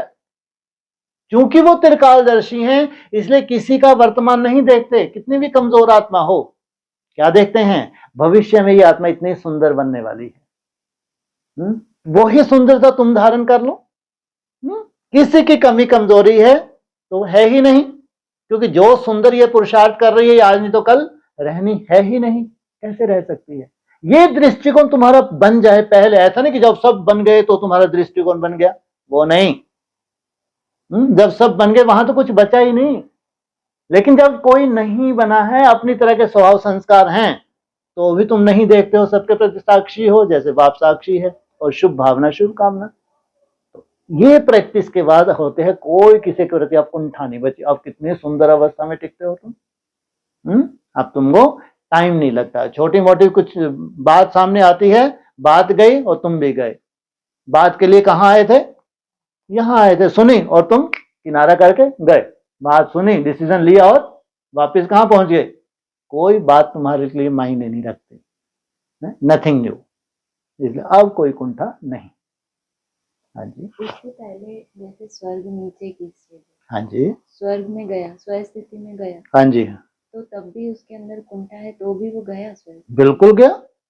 स्टेजेस है ना। अब सोचो, साधारण बात है क्या? त्रेता युग की सीढ़ी पे पांव रखना साधारण बात है। वो तो जब हम उस स्टेज में जाएंगे, कल्पना करेंगे, बाबू ऊपर कितना नजारा होगा। यही इतना नजारा है तो सोचो ऊपर कितना नजारा होगा। हमारी मनसा कितना साफ स्वच्छ बनती जाएगी। सोचो, अगर भगवान ने बोला है त्रेता से स्वर्ग शुरू होता है, तो वो स्वर्ग है। स्वस्थिति में आत्मा टिकने लगी, निसंकल्प अवस्था का अनुभव कर ही नहीं सकती अगर उसके अंदर कचरा भरा हुआ है। किसी के प्रति लाख कोशिश करे, जाप से ऊपर कभी उठ ही नहीं पाएगी। वो लाख कोशिश कर ले, तभी वो टिकने लगी है कि मनसा इतनी शुद्ध हुई। ऐसे करे चक्र वक्र, लेकिन एकाग्रता का बहुत गहरा कनेक्शन है जो उन्होंने चक्रों में बांट दिया। सातवाद कोई चक्र होते नहीं, लेकिन एकाग्रता की स्टेजेस हैं, ये प्रैक्टिकल हैं, इसलिए कहते हैं साइंटिफिक। जब तुम टिकने लगते हो निसंकल्प, तो कुछ ना कुछ तुम्हारी मन की धुलाई हो चुकी है। वानियों के आधार से तुमने अपने ढाल लिया है, ढालने की बहुत सुंदर मेहनत की है तुमने, तब जाके निसंकल्प अवस्था में टिकने लगते हैं। इवन अगर ये भी कहो कि द्वापर के आदि में भी कितने सुंदर संकल्प शुरू हो जाते हैं। माना जब तुम निसंकल्प अवस्था में टिकने की तुम्हारी तैयारी हो गई, उससे पहले कितने सुंदर संकल्प हो जाएंगे तुम्हारे। वाणी कितने सुंदर संकल्पों, अच्छे अच्छे संकल्पों की स्टेज पे तुमको ले जाएगी, क्योंकि अब तुम्हारा नेक्स्ट क्या है? अब तुमको स्थिर होना है। सोचो, क्योंकि द्वापर के आदि में भक्ति कैसी होती है? सतो प्रधान होती है। वहां तुम एक व्रता भी बनने लगे। सोचो, इतना सुंदर चिंतन शुरू हो गया स्वयं के प्रति और दूसरों के प्रति, क्योंकि चिंतन ही तो आधार है। चिंतन का ही परिवर्तन नहीं हुआ तो निसंकल्प होने की कल्पना कैसे कर सकते हैं? तो ये स्टेजेस हैं। इसलिए द्वापर का आदि बहुत सुंदर है, चिंतन बहुत सुंदर है। फिर त्रेता की शुरुआत, वहां से जैसे कि मन में स्थिरता आने लगती है। वहां से धीरे धीरे ऊपर बढ़ेंगे, कभी नीचे जाएंगे, ऊपर ही बढ़ेंगे। हाँ जी। ये जो आता है ना वाणी में कि जितना तुम योग युक्त होते हो उतना युक्ति युक्त होता है। हाँ जी, एक होता है कि स्पष्टवादी होना और एक होता है युक्ति युक्त। ठीक तो है। इसमें ये कह सकते हैं कि जो युक्ति युक्त है वो सामने वाले का भी कल्याणकारी है, इसलिए वो युक्ति से चलता है। ठीक है। अगर स्पष्टवादी हो तो उससे दूसरे को दुख होता है। दुख होता है अपनी कमी कमजोरी की वजह से। स्पष्टवादी का मतलब ये नहीं है कि इसको कोई ठेस पहुंचानी है। अगर ये है ठेस पहुंचानी है तो वो स्पष्टवादी है ही नहीं, फिर तो उसको मौका चाहिए। अगर उसके अंदर ऐसा कुछ भी नहीं है किसी के प्रति, लेकिन बोलता स्पष्ट है, युक्ति से नहीं बोलता, तो कल्याणकारी या अकल्याणकारी? क्योंकि उसकी मंशा तो ऐसी नहीं है कि इसको ठेस पहुंचे, लेकिन स्पष्टवादी है। जैसा बाप है सत्य तो वैसा सत्य बोलना है, तो बुरा तो लगेगा, लेकिन अंदर से आपके भावना कैसी है? कोई ठेस पहुंचाने की भावना नहीं है, तो वो अपना काम करेगी भावना। युक्ति से बस आप ठेस नहीं पहुंचाते, युक्ति से आप ठेस नहीं पहुंचा रहे, लेकिन कोई काम उतना हो तो नहीं रहा है ना। हाँ, आपने इशारा दे दिया, उसने उतना सुंदर कैच कर लिया, उतना सुंदर उसने पुरुषार्थ शुरू कर दिया, तो अच्छी बात है, लेकिन आपने दुख नहीं दिया, युक्ति से काम ले लिया आपने। और एक स्पष्ट बात, ये युक्ति नहीं आती है, लेकिन उसमें भी अगर शुभ भावना भरी हुई है तो भले ही थोड़ी देर के लिए उसको टॉर्चर होगा, लेकिन अंदर से महसूस करेगा कि नहीं सही बोला, क्योंकि उनके कल्याण के लिए बोला, तो वो आत्मा को फील नहीं होगा। अगर थोड़ी देर के लिए फील हुआ, आगे चल के होता है। अगर सच्ची पुरुषार्थी है, साफ सुथरी है, बाप समान बनने वाली आत्मा है, तो पॉजिटिव रूप में ही लेगी। और रिजल्ट तो दोनों की एक सी आनी चाहिए। तो इसको योग से क्यों जोड़ा है युक्ति को? युक्ति इसलिए कि इतना सहन नहीं कर सकते, चौथी अवस्था में चले गए पूरे ब्राह्मण। अभी सोचो कहाँ महारथी थे। इसलिए जो कभी सतो प्रधान थे, सतो प्रधान में कितना सुंदर उन्होंने त्याग किया होगा। फिर चौथी अवस्था में कैसे हो गए? वो परवश जैसे हो जाते हैं, वो है नहीं लेकिन परवश जैसे हो गए, तो उनके कोई ओरिजिनल संस्कार थोड़ी हैं वो। इसलिए युक्ति युक्त। इसलिए अगर तुमको कुछ इशारा देना भी है तो पहले क्या करो? फूंको फिर काटो। क्या बोलते हैं? तो ये कहते हैं युक्ति युक्त। क्या हो जाए? लाठी भी ना टूटे और सांप भी मर जाए। और जो बाबा कहते हैं ना, रियलाइजेशन बहुत बड़ी ताकत है। हाँ जी। तो अपनी किसी कमजोरी को हमने बहुत अच्छे से रियलाइज कर भी लिया हो, ठीक है, लेकिन जब वो जहाँ जैसे क्लास में इशारा मिले या पर्सनल इशारा मिले, हाँ जी, तो वो जल्दी उसके प्रति अटेंशन जाता है और वैसे इतना नहीं जाता, जबकि खुद भी बहुत अच्छे से उसको चिंतन करते हैं। ठीक है। ऐसा क्यों है? अक्सर अभी आजकल एक बहुत अच्छा पॉइंट रिपीट हो रहा है, साक्षी दृष्टा। अगर तुम दिल से बहुत सुंदर मेहनत कर रहे हो, जो तुमको वाणी में तुरंत टच हो रहा है कि देखो ये इशारा मेरे लिए है, वैसे कभी कभी तुमको टच होता है, इसका मतलब कभी कभी भी अगर टच होता है तो रियलाइजेशन तो है, लेकिन रिवाइज नहीं हो रहा। तो अगर तुम बहुत बिजी हो स्वयं स्थिति में तो वो रहेगा? रहना ही नहीं है। इसलिए अभी 2-1 दिन पहले की वाणी कौन सी थी? ज्वाला स्वरूप अवस्था के ऊपर से, कि ज्वाला स्वरूप अवस्था जितनी कठिन है लेकिन उतना बड़ा चमत्कार भी है। बाकी जामदे नहीं होता। जितनी कठिन है निसंकल्प अवस्था, उतना ही बड़ा चमत्कार भी है इसमें। कोई भी तुम्हारा संस्कार पुराना जो तुमको पसंद नहीं है वो रह नहीं सकता, रहना ही नहीं। पूरे बाप समान बनना है। इसलिए ये मुश्किल है, ये यात्रा मुश्किल है। निसंकल्प में कुछ सेकंड टिकना असंभव मुश्किल लगता है। वो ज्वाला स्वरूप अवस्था है। कुछ सेकंड भी अगर टिक रहे हैं तो ज्वाला स्वरूप अवस्था है। धीरे धीरे वो बढ़ेगी प्रैक्टिस से। अभी तक की हर एक अपने अपने रिजल्ट देख ले, अपना पुराना चिट्ठा देख ले और आज का चिट्ठा देख ले। जो भी मेहनत है उसी पॉइंट पे जो मेहनत कर रहे थे पीछे, आज वो मेहनत बढ़ी है। आज वो मेहनत बढ़ी है तो फिर आगे चलकर वो सूक्ष्म चेकिंग करके देखना, कुछ ना कुछ निसंकल्प अवस्था भी बढ़ रही है। ये भी साथ साथ देखना कि तुम्हारा जो मेन टारगेट केवल मेहनत नहीं है कि हमारी मेहनत अच्छी हो जाए। मेन टारगेट है निसंकल्प हो जाए। तुम्हारी तपस्या में धीरे धीरे निसंकल्प की भी तुमको महसूस होगा। नहीं, पहले से हम बेहतर होते जा रहे हैं, वो है ज्वाला स्वरूप अवस्था। और जैसे जो भट्टी के टाइम पर चार्ट की एवरेज होती है, हाँ जी, अगर भट्टी नहीं होती है और उसके आसपास का ही चार्ट बनता है, तो फिर कहें कि हमने भट्टी में उतनी अच्छी मेहनत नहीं की, क्योंकि और ऊंचा तो हुआ ही नहीं कुछ। करके देख लो।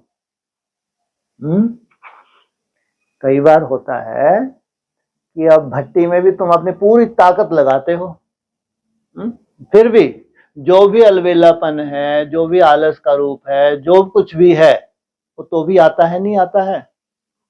और कायदा तो ये कहता है कि जब तुम भट्टी की अच्छे से तैयारी करो, उसमें अच्छे से अच्छा अनुभव भी हो, और तुम्हारा जो पुराना कोई भी संस्कार वो भी रिपीट होना चाहिए, क्योंकि भट्टी ही रियलाइजेशन है। भट्टी में अच्छे से अच्छे तुम ताकत लगा के अच्छी से अच्छी एक तुम अपने जो भी अपनी तुम्हारी स्टेजेस है उसको भी छूते हो, लेकिन कोई ना कोई तुम्हारा जो पुराना संस्कार है व्यर्थ के रूप में किसी भी रूप में वो भी रिपीट होगा जरूर। वो भी तुमको जैसे कि भट्टी में चैलेंज होता है, तुमको दिखाता है, तुम भट्टी में तुम्हारा ये अभी भी भट्टा बैठा हुआ है। मैं तुमको भी चैलेंज करो, कितना भी भट्टा दिखाओ, मेरी भट्टी में आज नहीं तो कल क्या हो जाना है, तुम्हारा सफाया। ये भट्टी ही तो है, इसके अलावा कैसे हो सकता है, कैसे संभव है? नहीं तो शरीर छोड़ के इतने चले गए आज तक, जाते ही जा रहे हैं, एक ने भी आज तक कुछ करके दिखाया? क्योंकि लगातार भट्टी किसी को कभी मिली ही नहीं। आदि में शुरुआत ही क्यों भट्टी से हुई भाई? फाउंडेशन कितना सुंदर डाला, सोचो। कहीं भी दिखा दो पूरे विश्व में, किसी ब्रह्मा कुमारी आश्रम पे उन्होंने खास भट्टियों के प्रोग्राम रखे हो। माउंट आबू में चलते थे, यदा कदी चलते थे, लेकिन ऐसे उनके प्रोग्राम चल रहे हैं निरंतर। उन्होंने पहले तो था, फिर भी जब सात्विक अवस्था से हमने देखा है 90 के आसपास, तो एक कमरा होता था, उनमें कहीं ना कहीं बैठना होता था। सभी तो ये पैटर्न सा ही था, जितने भी सेंटर थे वो एक स्पेशल रूम बनाते, वहां उनको अक्सर बैठना होता था। ब्रह्मा कुमारी को सेवाएं चलती रहती थी, लेकिन उस रूप में जो अच्छी अच्छी ब्रह्मा कुमारी वो ऐसा प्रोग्राम बनाती थी कि बाबा का कमरा है, बाबा के कमरे आपको बैठना ही है। आज बाबा के कमरे ढेर हैं, बैठने वाला एक भी नहीं है। भट्टी से ही परिवर्तन होता है, लेकिन जमदे जामदे नहीं होता, टाइम लगता है। भट्टी में सीखना होता है, भट्टी में कुछ नया भी कर रहे हैं, जो पुराना है उसके ऊपर भी तुमको काम करना होता है। फिर भट्टी से बाहर आके तुमको प्रैक्टिकल रूप धारण करना होता है। भट्टी में तो तुम बंधे हुए हो या खुले हो, टोटली बंधे, चारों तरफ से बंधे हो तुम, बस बाप ने तुमको अपने बंधन में बांध रखा है। लेकिन भट्टी से बाहर आए तो तुमको खुला छोड़ दिया। इसलिए माउंट आबू में क्या कहते थे, अरे असली भट्टी तो तुम्हारी वहां है जहां तुम जा रहे हो, यहां तो तुमको प्रैक्टिस कराई है। वहां 7 रोज रुके, जो है वहां भट्टी की रूपरेखा थी, लेकिन बोले कि नहीं, ये तो प्रैक्टिस कराई है, असली भट्टी तुम्हारी वहां है जहां तुम जा रहे हो। ऐसे जब हम भट्टी से बाहर आते हैं, वो है असली भट्टी। फिर जो भी हम अपने कर्म के फील्ड में आते हैं, उस कर्म को करते करते तुम कितना अटेंशन दे रहे हो, वो है असली भट्टी। तभी रिजल्ट निकलेगी, ध्यान रखना। वहां अच्छा होना कोई बड़ी बात नहीं है, तुम्हारा खुद का एक सुंदर वायुमंडल है और भगवान भी तुमको सजाने के लिए बैठा है, वो कोई बड़ी बात नहीं। लेकिन जब भट्टी से तुम बाहर आ गए तो तुमको अंदर से प्रेरणा हो कि नहीं, अब मैं भट्टी से बाहर मेरे को आना ही नहीं है, इस भट्टी को मेरे को कर्म में भी कंटिन्यू रखना है। हाँ, रिजल्ट कितनी निकली उसकी चिंता नहीं। इसलिए कहते हैं अमृत वेले का बीज बहुत सुंदर डलना चाहिए, एक विशेष डलना चाहिए। ऐसे नहीं अपने को सर्टिफिकेट दे के बैठ जाओ कि निकलना तो इतना ही है। सोचो कितने सुंदर ज्ञान है तुम्हारे पास। मैं कितनी मेहनत करूंगी, रिजल्ट कितनी निकलनी है, तो क्या बीज डालती हो? जब तुम बहुत अच्छी ताकत लगाने के बाद तुमको रिजल्ट ना मिले, वो है सुंदर बीज। सोचो। इसलिए भट्टी माना ठीक है, तुमको एक चांस मिलता है, लेकिन तुमको तो निरंतर भट्टी में रहना है। पूरे संसार में घूम लो जाके, पूरे संसार। तब भी हम चैलेंज करते थे। जब हमारे अखंड योग चलता था तो हैरानी होती थी माउंट आबू में दादियों को भी। हमारी जोनल इंचार्ज वहां जाके दिखाती थी दादागिरी, हमारे यहाँ अखंड भट्टी चल रही है, एक आध दिन आके नहीं बैठी वो। सोचो। और वो कोशिश करते थे ये भट्टी ना चले इनके। क्यों? क्योंकि सेवा ही नहीं कर रहे उनके हिसाब से। यहाँ जो कुमार थे, कुमार बहुत अच्छी सेवाएं कर सकते हैं, उनके हिसाब से सेवाएं नहीं कर रहे, तो वो कभी नहीं चाहते थे कि इनका अखंड योग चले। लेकिन बाबा को चलाना था, चला। और हमारे ऊपर वो दादाजी बैठे थे, सूरज भाई जी, तो वो बोलते कि नहीं, इनकी मत सुनो, चलने दो। हमको लगता था यार हेड ऑफिस में कोई अपने वाला भी है, कहीं कोई रूपरेखा नहीं। और आज कितनी तामसिकता है, आज तो नामो निशान नहीं। ऐसे समय पर किन्हीं को भट्टी की रूपरेखा मिले, कितने भाग्यशाली होंगे। इसलिए हम कहते हैं ना, ब्रह्मा कुमारी से अच्छा वायुमंडल एडवांस का है। ठीक है, सब नहीं है, सब नंबर वन है, लेकिन तो भी एक एकांत लंबे समय का मिला हुआ है उनको। इसलिए जितनी भी ब्रह्मा कुमारी है वो सर्टिफिकेट देती हैं पीठ के पीछे कि नहीं वो तपस्वी हैं, भले ही अलग अलग संस्कारों की हैं वहां पे आत्मा, तो भी उनको जब वो जिस रूपरेखा में अपने को बांध रखा है, हमने उस रूपरेखा आज तक नहीं बांधा है। सोचो आप। आगे जिनको ऐसी भट्टी मिली है, आगे उन आत्माओं की कितनी सुंदर रूपरेखा बनेगी। इसलिए भट्टी में सदा ही कल्याण है। ठीक है, अपनी तरह के स्वभाव संस्कार हैं, कमजोरियां हैं, उनको भस्म करने के लिए तो भट्टी है। इसलिए अब तो धीरे धीरे हमारा और ही क्या हो रहा है, भक्ति मार्ग खत्म हो रहा है। हम वैसे जी भी नहीं सकते। अभी पढ़ाई कैसे होती है, पढ़ाई तो हमारा प्रैक्टिकल होती है। जितना जितना आपके भक्ति मार्ग के संस्कार खत्म होते जाएंगे, समझो उतना उतना तुम आत्मा बनते जा रहे हो। सीधी सी बात है। इसलिए वहां तुम्हारे स्वभाव संस्कार और तुम्हारा जो तुम राइज भी कर रहे हो, दोनों चीज दिखती है। इसलिए वो एक चैलेंज सा होता है। भट्टी में सदा काल रहना माना बहुत बड़ा खुद को चैलेंज दिया और उससे रिजल्ट निकले। मतलब कि जो नेक्स्ट भट्टी हो उसमें अपने प्रोग्रेस ऐसे पता चले कि वो संस्कार पहले से उतना प्रभावित ना करे। रिपीट तो हर भट्टी में हो रहा है। अभी फिलहाल अगर रिपीट हो गया, कितना दुखदाई बन गया। क्या जाके डंडा मार दिया, क्या रोज के काम हो गया तुम्हारा, थोड़ा सा इसने देखा जाके एक झापड़ दे दिए वहां। अरे इनको साइड में रखो भाई, थोड़ा सा तो समझदार बनो। क्या करो, साक्षी दृष्टा। मेन टारगेट तुम्हारा क्या है, चार्ट तुम्हारा मेन टारगेट, इससे धुलाई होनी है। जबरदस्ती अपना माथा गर्म करो। मान लो कि छोटा मोटा है भाई, उससे माथा गर्म करके अपना नुकसान करते हो, फायदा करते हो, क्या होता है। मेन है खुशी किससे मिलती है, आज मेरा इतना चार्ट बना, खुद को आत्मा खुश होती है, गदगद होती है। आज मैंने बहुत अच्छी मेहनत की, सोचो कितनी खुशी होती है, कितनी सुंदर शूटिंग है उसकी। इसलिए साक्षी दृष्टा कुछ नहीं है, अपने को सर्टिफिकेट देना चाहिए, नहीं तो तुम आगे कैसे बढ़ सकते हो। और ये भट्टी तुमको निरंतर आगे बढ़ते हुए महसूस हो गया, एकाग्रता तो तुम्हारी और बढ़ती जाएगी। इतना हल्कापन आएगा तो बस स्विच ऑन किया, हो गया काम। मात्र संकल्प ऑन किया, स्विच ऑन किया, सीढ़ी पे चढ़ते चढ़ते ऑन कर दिया, चली गई मैं साइलेंट, एक भी संकल्प नहीं चला। सोचो आप, कितनी सुंदर वाणी थी, इतनी सुंदर प्योरिटी। तो कितने सुंदर शुभ संकल्पों का स्टॉक होगा जो धीरे धीरे ऊपर बढ़ रहे हैं, निसंकल्प अवस्था की तरफ बढ़ रहे हैं। इसलिए साक्षी दृष्टा कोई ढीठ नहीं हो। ढीठ है तो यहां प्रैक्टिस कर ही नहीं सकता। अगर कोई ढीठ है, मान लो उसको लगता है कि ये संस्कार तो मेरा जा नहीं रहा, तुम्हारे से प्रैक्टिस हो नहीं सकती। अगर तुम अपनी प्रैक्टिस से धीरे धीरे संतुष्ट हो रहे हो तो समझो कहीं ना कहीं किन्हीं संस्कार की विदाई हो रही है, तब जाके हम अपनी स्टेज से संतुष्ट हो रहे हैं। और यही सही थर्मामीटर है स्वयं की चेकिंग का। हाँ जी। जो एक स्टॉप वॉच का यूज वैसे हम करते हैं कि अपना मन में कितनी बार संकल्प उठे वो सब। हाँ जी। लेकिन ऐसे लौकिक पढ़ाई में जैसे स्टॉप वॉच का यूज करते हैं ना कि इतने घंटे तो अभ्यास करना है, तो बीच में कोई डिस्ट्रैक्शन ना हो, ठीक है, तो उस तरीके से यूज करना। लेकिन उसमें ये चेकिंग नहीं है कि कितने संकल्प है, बस ये कि हल्कापन हो। अगर आपका ये संस्कार बन गया कि दिन में 8 घंटा मेरे को ट्रैफिक कंट्रोल जब भी करूंगी, हाँ सफलता कितनी मिल रही है उसको छोड़ो, लेकिन मैं क्या लगाऊंगी, तो बस लगाऊंगी मैं।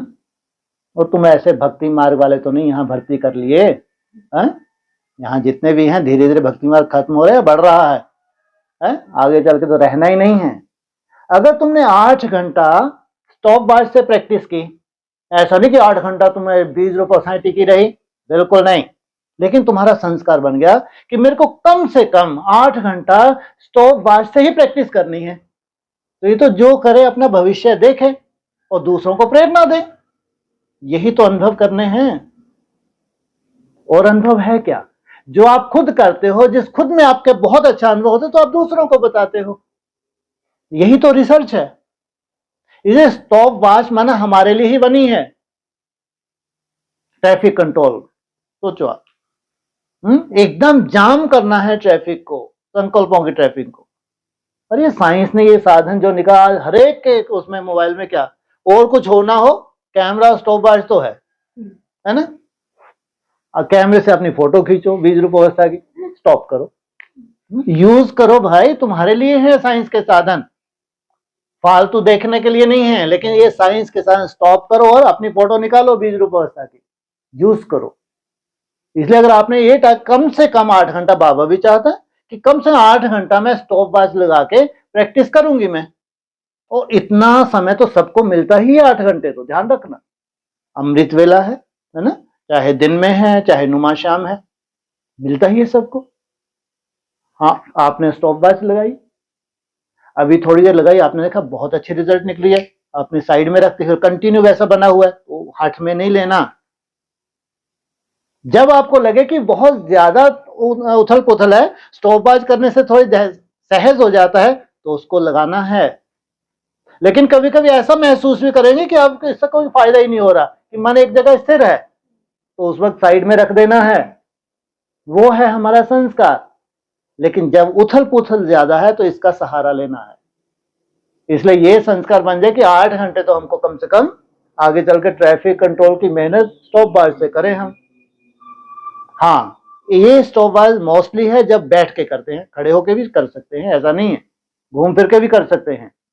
लेकिन घूम फिर के तो आपके पास बहुत सुंदर स्टॉप वॉच, एक दीवार से दूसरी दीवार तक जाते हो तो 5-10 सेकंड तो लगते हैं, है ना। हर 10 सेकंड में रुक के आप वहां से फिर चले, फिर रुक गए, फिर चले, कितनी सुंदर स्टॉप वॉच है। चाहे ये बेहद की स्टॉप वॉच हो, चाहे हद की स्टॉप वॉच हो, ये तो सहारा लेना ही पड़े अगर आपको सिद्धि स्वरूप बनना है तो। क्योंकि मन बहुत चंचल है। मन की चंचलता तो तुम लोग ही जानते हो। इसलिए तुम लोगों के पास आके अगर कोई बोले कि हम तो बिल्कुल, एक झापड़ दोगे तुम लोग, क्योंकि तुम प्रैक्टिकल हो, प्रैक्टिकल देख रहे हो। तुम्हारे पास अगर कोई आके कोई बड़ी बड़ी बातें करे कि हम तो निसंकल्प भी रहते हैं, तो एक हफ्ते में उसकी चाल चलन देख लो, एक झापड़ दे के भगा दोगे तुम अनुभवी हो, सालों से कर रहे हो, इतना सहज नहीं है, तुम जानते हो, तुम्हारे सामने कोई डींगे हाँक नहीं सकता। इसलिए समय कम है, पुरुषार्थ में तीव्रता चाहिए, ज्वाला स्वरूप अवस्था चाहिए, अपने पुराने संस्कार को भस्म करना, फिर बाप समान संकल्प धारण करना। बाप का संकल्प तो एक ही है, कौन सा है? विश्व सेवाधारी। हमारे ब्राह्मण का विश्व है, उसके लिए तुम एक इंस्ट्रूमेंट बन जाओ, तुमको ब्राह्मण फॉलो करें, इससे बड़ी कोई सेवा नहीं। हाँ जी, हो गया।